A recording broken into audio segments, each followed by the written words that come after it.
आंदोलन में सहभागिता निभाने का अधिकार दिया, जिन्होंने सदगुरु रविदास जी की वाणियों को लेके सब चीजों को स्वामी समनदास जी महाराज को सिखाया। और आज स्वामी समनदास जी के ना जाने हजारों लाखों शिष्य यही नहीं, भारत में नहीं, विदेशों में भी लगातार काम कर रहे हैं। आज उनकी जयंती है, तो मैं एक जयकारा चाहूंगा स्वामी। मैं वापिस जाऊंगा, आप चुप रहेंगे, आवाज बढ़े ना बढ़े रहे वो पकड़। स्वामी ज्ञान भिक्षुदास जी महाराज का जयकारा, वो प्रचंड जयकारा कि यहाँ का गूंज जो है, तो वैज्ञानिक के लिए कहती है कि जब आप कुछ बोलते हैं तो वो कहीं ना कहीं ब्रह्मांड में हमेशा के लिए रह जाता है। तो आज ज्ञान भिक्षुदास जी महाराज की जयंती पर जयकारा ऐसा हो कि आने वाले 10, 20, 50 साल में जब कोई ऐसा यंत्र बने कि आवाज को मापा जा सके किस गुरु की आवाज में सबसे ज्यादा ताकत रही है, तो आज के दिन की आवाज ज्ञान भिक्षुदास जी की जयकारा की आवाज सबसे प्रचंड हो। बोलिए ज्ञान भिक्षुदास जी महाराज की, ज्ञान भिक्षुदास जी महाराज की, ज्ञान भिक्षुदास जी महाराज की। अब हमारे कुलगुरु कौम के रहबर, या मैं ये कहूं कि इस देश में दलित छूतों की आवाज को प्रखर मजबूत करने वाले, मनवाद की रीढ़ की हड्डी पर सबसे बड़ा प्रहार करने वाले, मनवाद की रीढ़ की हड्डी पर सबसे बड़ा प्रहार करने वाले, और उस समय जब मनवादी व्यवस्था पूरे चरम पर थी, छुआछूत की व्यवस्था पूरे चरम पर थी, उस समय भी किसी से न डरने वाले, अपने ज्ञान के बल पर इस दुनिया को, संसार को समानता का पाठ सिखाने वाले वो लोग जो आज अपने आप को इस देश में बाहुबली बताते हैं, उन लोगों को भी अपने सम्मुख झुका देने वाले, इस देश में समता समानता का पाठ देने वाले संत श्रोमणी सदगुरु रविदास जी के चरणों में नमन वंदन करता हूं, जय भीम करता हूं। अब एक जयकारा संत श्रोमणी सदगुरु रविदास जी महाराज के नाम का ऐसा हो कि ब्रह्मांड में जो गूंज हो, जो गुरु जी के नाम से संत श्रोमणी पहले जुड़ा हुआ, उस नाम में भी गौरव महसूस हो। उस जयकारों को दोनों हाथ उठाकर लगाइएगा, पूरी मजबूती और ताकत से लगाइएगा। बोलिए संत श्रोमणी सदगुरु रविदास जी महाराज की, संत श्रोमणी सदगुरु रविदास जी महाराज की। अब एक महान शख्सियत, जब भी मैं उनसे मिला या चंद्रशेखर भाई जब भी मिले तो पीठ पर हाथ मार के हमेशा ये कहते थे कि चलो आगे बढ़ो। जब भी उनसे मिले, किसी को वो क्या कहते थे, किसी को क्या नहीं कहते थे। मैं तो बंदगी देने भी कभी जाता था, मेरे गांव में एक बार आए, मैं 15 रुपए की बंदगी देने गया, पीठ पर हाथ मारा, तुम रहने दो, तुम आगे बढ़ो, तुम्हें कुछ और काम करना। आज वो हमारे बीच नहीं है, लेकिन कभी कभी जब उनका स्मरण करता हूं तो आत्मा एक अपने आप को शुद्ध महसूस करती है कि एक संत के आशीर्वाद से आज हम लोगों के जो नाम, जो संगठन का नाम, ये उनके आशीर्वाद के प्रताप का नतीजा। और मैं बार बार पर कहता हूं कि अगर यहाँ पर बाबा साहब अम्बेडकर के बाद खास तौर से समाज की महिला का उत्थान का काम किसी ने किया तो वो स्वामी समनदास जी महाराज ने किया, क्योंकि ये समाज जो नशे की चपेट में लगातार पड़ा रहता था, ये समाज जो मदिरा पान करके न जाने कहां रहता था, अगर इनका नशा छुड़ाने का सबसे बड़े पैमाने पर बाबा साहब अम्बेडकर के बाद किसने काम किया तो स्वामी समनदास जी महाराज ने किया। तो उनका भी जयकारा बड़ी प्रचंड ताकत से आप लगाइएगा, बड़ी ताकत से लगाइएगा, और सिर्फ जुबान से मत लगाइएगा, दिलो दिमाग से लगाइएगा, उनका स्मरण कीजिएगा और उनकी ताकत को पहचानने का काम कीजिएगा। उनका योगदान जो उन्हें समाज के लिए अपना पूरा जीवन न्यौछावर किया, अपनी सारी सुख सुविधाएं त्यागी और आप लोगों को सुधारने का काम किया, ये सोचते हुए लगाइएगा। स्वामी समनदास जी महाराज की जय, स्वामी समनदास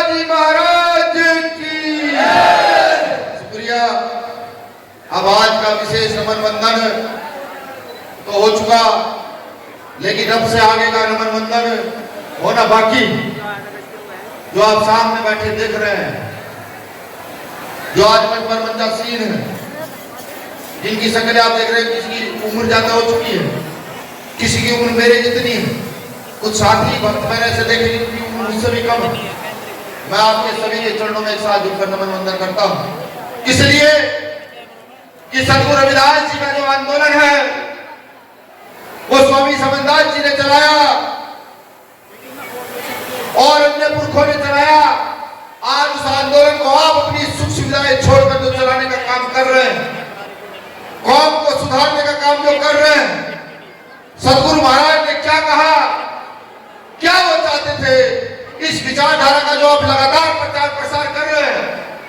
हमारे भेंट की तरफ के गुरु जी ने तो स्कूल भी खोला हुआ, तो आप सभी के चरणों में नमन वंदन कि आप बाबा साहब अम्बेडकर का काम, साहब काशीराम साहब का काम, संत श्री रविदास जी के काम को जो आगे बढ़ा रहे हैं, तो आपको भी झुक करके नमन वंदन है, क्योंकि आप जो काम कर रहे हैं शायद उसको कोई कर नहीं सकता।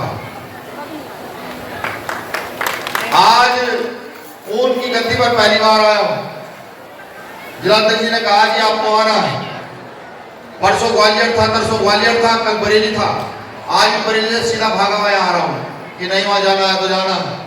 मैं आचार्य गौरपाल जी का भी सादर अभिनंदन करता हूं, नमन वंदन करता हूं कि जो आपने मुझे यहाँ बुलाया, बोलने का अवसर दिया और इतने संतों का आशीर्वाद, माओ का, बुजुर्गों का, भाइयों का आशीर्वाद मुझे मिला, तो मैं आपका भी नमन वंदन करता हूं कि आपने इतना भव्य पंडाल लगा करके और इस सारे काम को कराने का काम किया।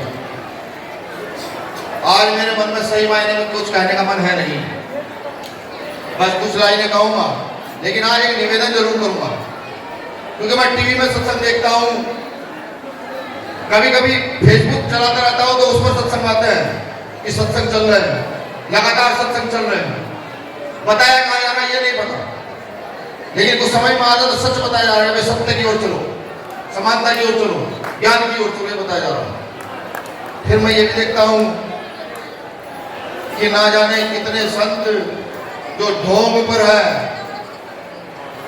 जो ढोंग पर आधारित है, जो आज जेलों में पड़े हुए हैं, जब वो संत कीर्तन करते हैं और कीर्तन के बाद घोषणा करते हैं कि मुझे ये काम करना है, तो एक बोरी का कट्टा बीच से होकर के जाता है और सब लोग उठते हैं, उस बोरी के कट्टे को फूल भरकर बेचते हैं, जाओ ले जाओ।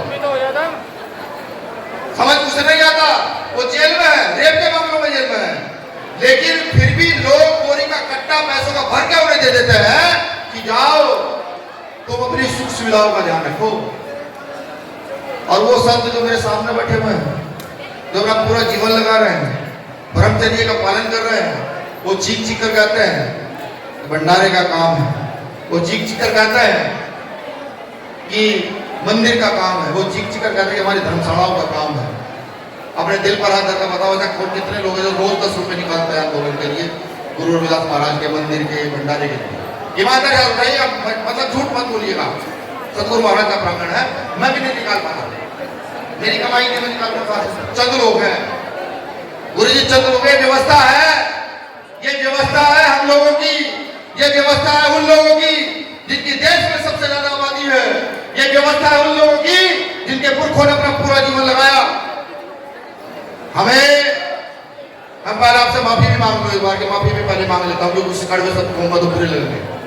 हमें सबको शर्मानी चाहिए, अपनी कमाई का नित्य प्रतिदिन अगर 10 रुपए नहीं निकाल सकते तो 5 रुपए सतगुरु महाराज के नाम पे निकालने का प्रण ले लीजिए, नहीं 5 रुपए रोज की रोज निकालने हैं।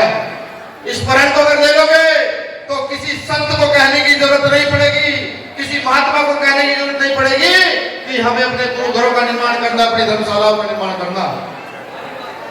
और अगर ऐसा कर दोगे तो मैं लिख के देता हूं, इस देश में 50% स्कूल सतगुरु रविदास जी के नाम के होंगे, बाबा साहब अम्बेडकर के नाम के होंगे, आपके संत गुरुओं के नाम के, अगर ऐसा कर दोगे तो।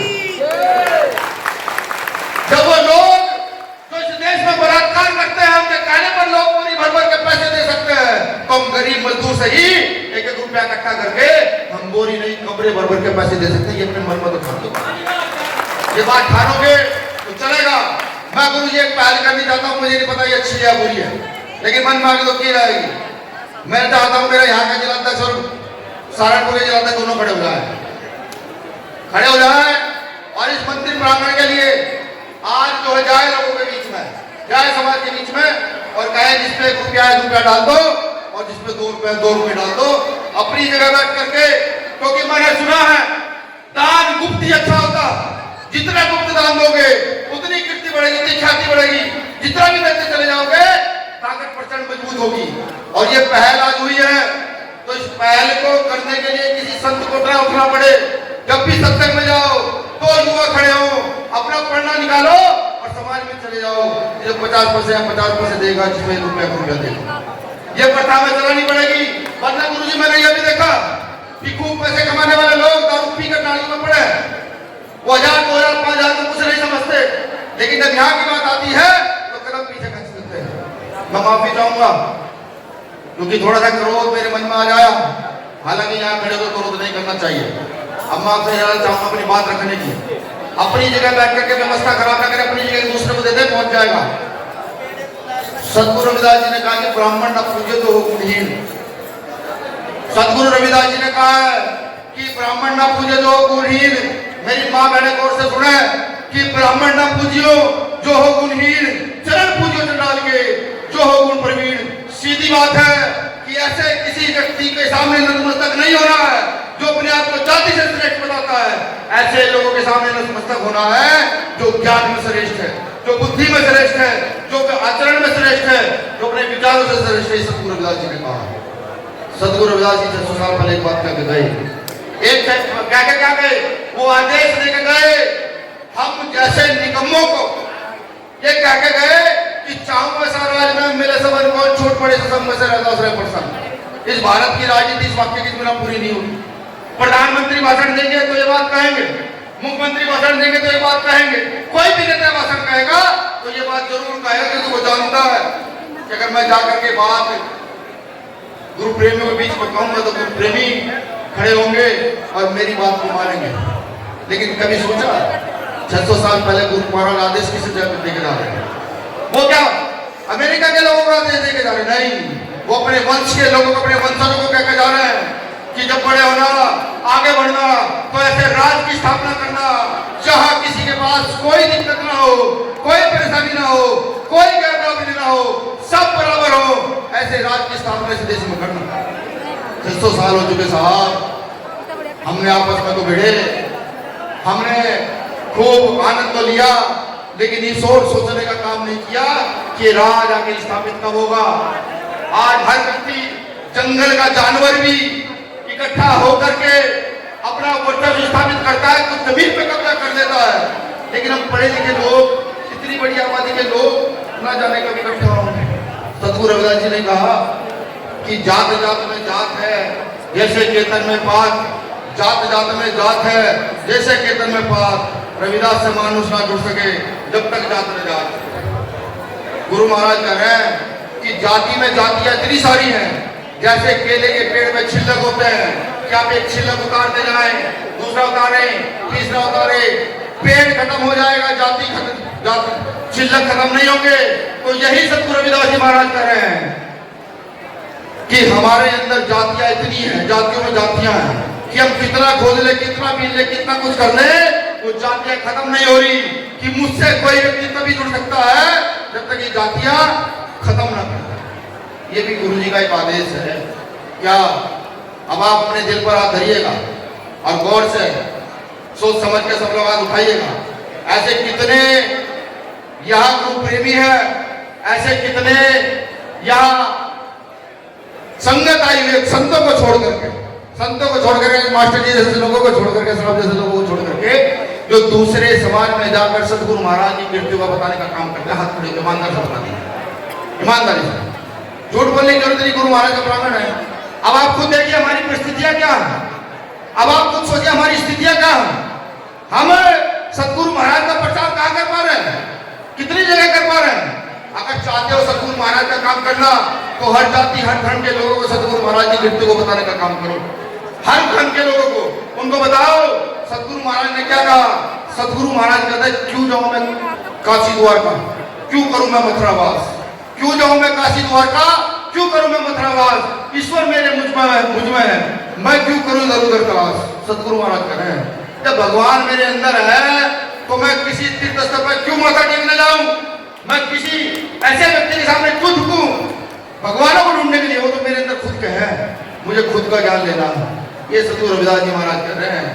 हम सत्संग में इकट्ठा तो होते हैं, रात को आते हैं सारे संत, पूरा गला अपना चीख चीख कर कहते हैं कि सुधरो सुधरो।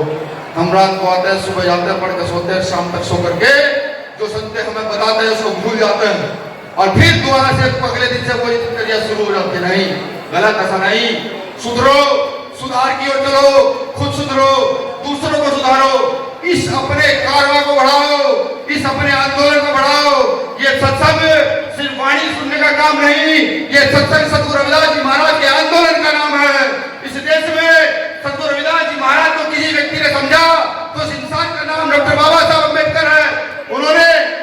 उन्होंने इस देश के अंदर सतगुरु महाराज द्वारा कही गई बात को संविधान में लिख दिया और कह दिया इस भारत के हर नागरिक को इस बात को मानना होगा, जो इस बात को नहीं मानेगा सो जेल की आवाज खानी होगी। बाबा साहब अम्बेडकर ने संविधान में लिख दिया, वो लिख दिया। तो अब सोचिए कि बाबा साहब अम्बेडकर की समय में सतगुरु महाराज की बात आई है, इस देश को संविधान दिया, मौलिक अधिकार दिया, समानता का अधिकार दिया। और अगर हमारी समझ में सब कुछ आ गया कि सतगुरु रविदास चाहते क्या थे, तो क्या इस देश में राज स्थापित नहीं होगा सतगुरु महाराज को मानने वाले? हाथ खड़ा करके बताओ, राज स्थापित होगा या नहीं होगा?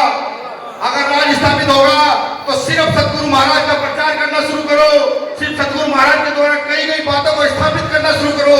अपने घर से घर, गांव से गांव जाओ, प्रचार करो, अपने आप को प्रचारक बना लो सतगुरु महाराज का। देखिएगा इस देश में सतगुरु महाराज का राज कितनी गति से स्थापित हो जाएगा। आप सब लोगों ने मुझे सुना, मेरे पास आदेश भी आ गया, क्योंकि वाणियां के लिए बहुत सारे लोग, मैं सही मायने में गुरु जी सत्संग में सिर्फ आता हूँ तो वाणी सुनने के लिए, वाणी सुनने के लिए मैं आता हूँ। लेकिन मैं जब आता हूँ तो व्यवस्था खराब होती है। भाई साहब जो कहते हैं व्यवस्था खराब होती है। बीमारी मेरे सामने से मेरा निवेदन है कि जब हम में से कोई आए तो उस साइड में अपना स्थान देख लीजिएगा और रास्ते में सब लोग बैठ आइएगा, यहाँ करके व्यवस्था को सुधारने का काम कीजिएगा। मेरे साथ कुछ अहम लोग आए हुए हैं। हमारे मेरठ के अध्यक्ष हैं विजेंद्र सूद, वाल्मीकि समाज से हमारे साथ चल गए भैया, आज मुझे सत्संग में चलना गुरु जी के। एक हमारे साथ आए हुए हैं कनिष्ठ भाई, हीरे के व्यापारी हैं।